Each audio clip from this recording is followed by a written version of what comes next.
नमस्कार.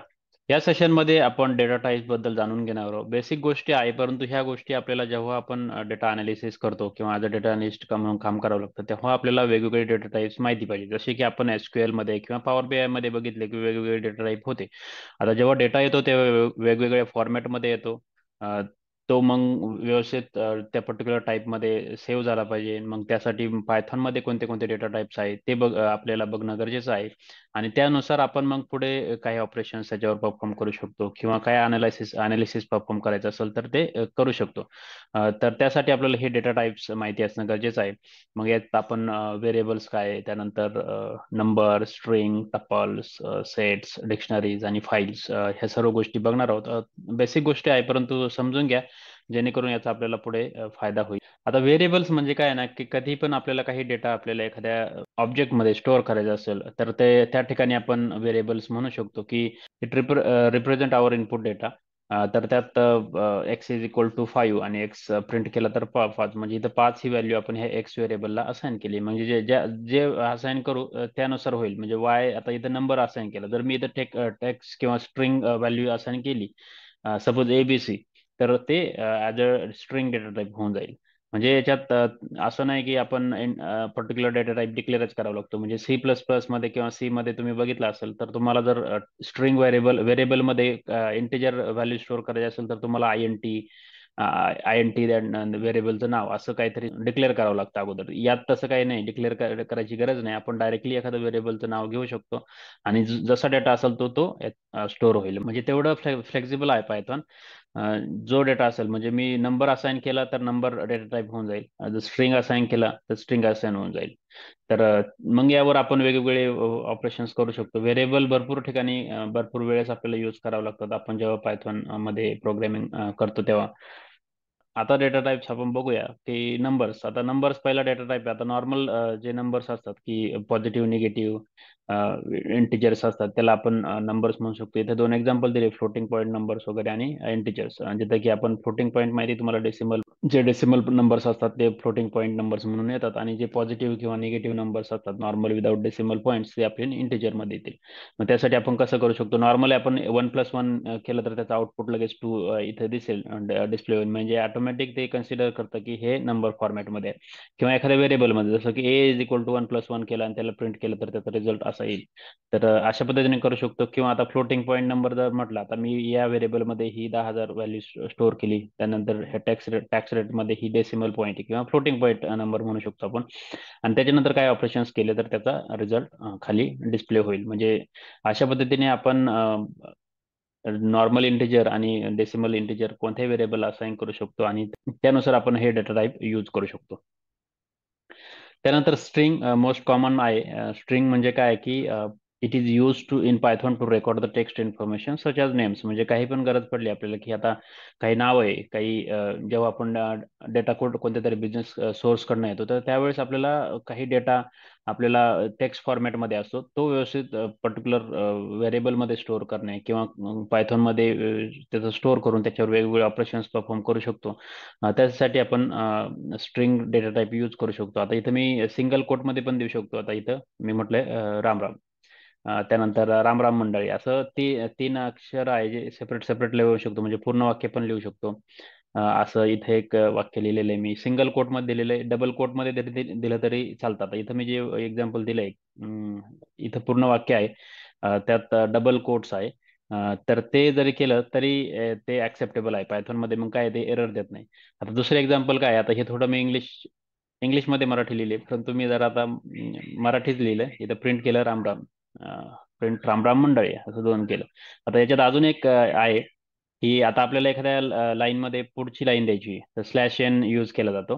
मग आता इथे मी असं टाईप केलंय, आज बुधवार आहे आणि मी पायथॉन शिकत आहे, पण मला पायथॉन ह्या वाक्याच्या अगोदर मला नेक्स्ट लाईनला ते प्रिंट करायचं. तर मग आपला रिझल्ट कसा येईल, /n टाकल्यानंतर तो आपला नेक्स्ट लाईनला प्रिंट होईल. तर अशा पद्धतीने हे आपण करू शकतो. आता हे मी साधारण आपले मराठी एक्झाम्पल घेतले, खूप इंटरेस्टिंग वाटतात, म्हणजे भारी दिसतात असं मराठी याच्यात लिहिलेलं असतं. काय ते नेहमी हॅलो वर्डचे एक्झाम्पल, दरवेळेस कोणत्याही प्रोग्रामिंग लँग्वेज शिकायची झाली तर आपण हॅलो वर्ड एक्झाम्पल केलं जातं, परंतु मला त्यापेक्षा हे नाव अजून रिलेट होतात, आपल्या क्लोज असतात, राम राम राम राम मंडळी. तर थोडंफार अजून इंटरेस्टिंग वाटतं, म्हणून मी हे मराठी आपलं इथं टाईप केलेलं आहे. तुम्हाला जे वाटेल ते लँग्वेज इथे यूज करू शकता, काही हरकत नाही. दुसरा एक डेटा टाईप आहे जो लिस्ट आहे. आता लिस्टमध्ये काय होतं ना, की आपण नंबर देऊ शकतो, म्हणजे स्ट्रिंगमध्ये एकतर नंबरच असाइन करू शकतो किंवा टेक्स्ट पण असाइन, टेक्स्ट असाइन करतो एका व्हेरिएबलमध्ये सेपरेटली.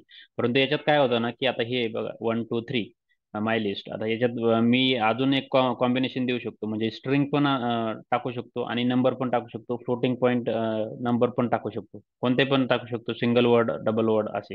तर म्हणजे हा पूर्ण सेट, त्याच्यात वेगवेगळ्या प्रकारचे different types of data type आपण एका लिस्टमध्ये टाकू शकतो.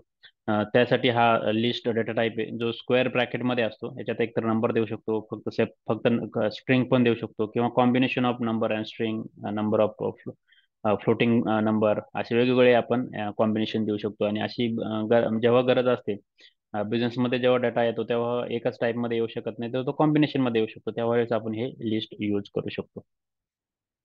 त्यानंतर डिक्शनरीज असतात. डिक्शनरीमध्ये की आणि व्हॅल्यू असे पेअर्स असतात. म्हणजे कसं असतं ना, की आता हे डिक्शनरी असे कर्ली ब्रॅकेटमध्ये असतात, आणि की 1 व्हॅल्यू 1, की 2 व्हॅल्यू 2, म्हणजे ही की आणि व्हॅल्यू म्हणजे आयडी असतो किंवा त्याची व्हॅल्यू असतो. आता याचं एक्झाम्पल जर दिलं तर मी की 1 काय 1 2 3, की 2 मला याच्यात परत मी आता हे म्हणजे याच्यात लिस्ट पण यूज केली जाऊ शकते. की या की 2 मध्ये ही लिस्ट आहे. हे बघा, ही नंबरची लिस्ट आहे, ही स्ट्रिंगची लिस्ट आहे, किंवा हा सिंगल नंबर आहे. तर अशा पद्धतीने हे की व्हॅल्यू आपण पेअर ऍड करू शकतो. टेबल म्हणू शकतो आपण, की कॉलम आणि व्हॅल्यू असू शकतात, त्या टाईपचं डिक्शनरी आपण ऍड करू शकतो. म्हणजे अशा पद्धतीचा डेटा जर असेल तरी आपण हे यूज करू शकतो. आणि मग याच्यावर स्ट्रिंगमध्ये ह्या डिक्शनरीवर आपण वेगवेगळे ऑपरेशन्स परफॉर्म करू शकतो. डेटा ऍड करणे, डेटा मॉडिफाय करणे, डेटा डिलीट करणे. ते आपण हे सर्व ऑपरेशन्स नंतर डिटेलमध्ये घेणार आहोत, परंतु सध्या आता हे बेसिक माहिती करून घ्या की डिक्शनरी अशा टाईपचे की आणि व्हॅल्यू मॅपिंग टाईपमध्ये असते. त्यानंतर अजून एक महत्वाचा टपल्स म्हणून असतो, की लिस्ट सारखेच आहे बट दे आर इम्युटेबल, म्हणजे चेंज करता येत नाही, त्याच्यात आपण काही व्हॅल्यू ऍड करू शकत नाही. आणि मग आता आपल्याकडे जेव्हा कॅलेंडरचे टेबल असेल, जसं की डे ऑफ वीक आपल्याला, किंवा डेट्स इन कॅलेंडर, असं जेव्हा आपल्याला स्टोअर करायचं असेल त्यावेळेस आपण हे टपल्स यूज करू शकतो. आणि मग टपल्स डिक्लेअर करण्यासाठी ते T=2 असं हे जो आहे कर्व ब्रॅकेट, तो यूज केला जातो. आणि मग याच्यात कॉम्बिनेशन देऊ शकतो, नंबर देऊ शकतो, किंवा कॉम्बिनेशन नंबर आणि स्ट्रिंग देऊ शकतो, किंवा फक्त स्ट्रिंग पण देऊ शकतो. तर अशा पद्धतीने आपण हे टपल्स यूज करू शकतो. त्यानंतर अजून एक डेटा टाईप आहे सेट्स. मग याचे युनिक एलिमेंटचं अनऑर्डर्ड कलेक्शन असतं, आणि एक सेट फंक्शन यूज केलं जातं याला. आता हे set function default function available आहे पायथॉनमध्ये. हे जर यूज केलं तर आपण जेव्हा मग त्याच्यात एक एम्प्टी सेट तयार होतो, त्याच्यात आपण व्हॅल्यू ऍड करत जाऊ शकतो. एक्स डॉट ऍड, म्हणजे हे एक्स व्हेरिएबलमध्ये एक सेट क्रिएट केला, तो एम्प्टी असेल इनिशियली, मग त्याच्यात एक्स डॉट ऍड, मग याच्यात एक व्हॅल्यू ऍड केली तर त्याच्यात ही व्हॅल्यू अशी सेटमध्ये दिसेल. तर याच्यात आपण मग नंबर ऍड करू शकतो, स्ट्रिंग ऍड करू शकतो, असे वेगवेगळे टाईप्सच्या व्हॅल्यूज आपण ऍड करू शकतो.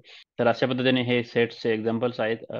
आणि शेवटचं एक डेटा टाईप म्हणता येईल की फाईल्स. आपण कोणते फाईल्स ज्या असतील आपल्या लोकल सिस्टममध्ये असतील, किंवा कुठेतरी रिमोट लोकेशनला पण काही फाईल्स असतील, तर त्या आपण रीड करू शकतो.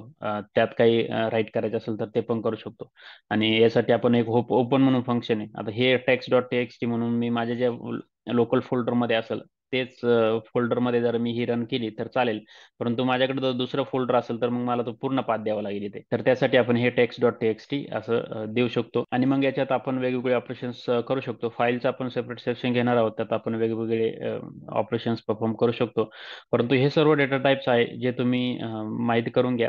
याची थोडीफार प्रॅक्टिस करा ज्युपिटर नोटबुकमध्ये. आणि त्या ज्युपिटर नोटबुकमध्ये तुम्ही स्ट्रिंग व्हेरिएबल्स कसं क्रिएट करायचं, व्हेरिएबलमध्ये व्हॅल्यू कशी असाइन करायची, त्यानंतर numbers, floating point numbers, integers अशी करा. त्यानंतर string value, sets, list, tuples वगैरे, हे याचे एक्झाम्पल ट्राय करून बघा. बरेचसे ऑपरेशन्स आहे, म्हणजे तुम्हाला हे व्यवस्थित समजतील. काही प्रश्न असतील तर तुम्ही कमेंटमध्ये विचारू शकता. धन्यवाद.